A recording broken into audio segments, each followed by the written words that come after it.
Pollution control బోర్డుకు భువనగిరి జిల్లా బొమ్మల రామారం మండలం రామలింగపల్లి రైతులు ఫిర్యాదు చేశారు. కలుషిత నీరు తాగి పశువులు, గొర్రెలు చనిపోతున్నాయని ఆవేదన వ్యక్తం చేశారు. కలుషిత వ్యర్థ రసాయన నీటిని విడుదల చేస్తున్న కంపెనీలపై చర్యలు తీసుకోవాలని రైతులు డిమాండ్ చేశారు. Nalgonda pollution control board EEP Suresh Babu, జిల్లా పరిశ్రమల అధికారులు కంపెనీల పరిసరాలను పరిశీలించారు. నీటి నమూనాలను సేకరించి ల్యాబ్కు పంపినట్లు అధికారులు తెలిపారు.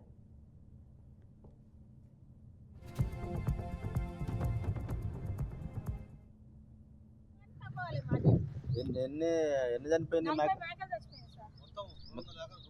అందరి 40 దాకా చచ్చిపోయింది. ఆమె 20-30 గొర్రెలు చచ్చిపోయింది. డాక్టర్ అమ్మలు రామారం డాక్టర్ అమ్మ వచ్చింది. జలాల్పురం డాక్టర్ 4 సార్లు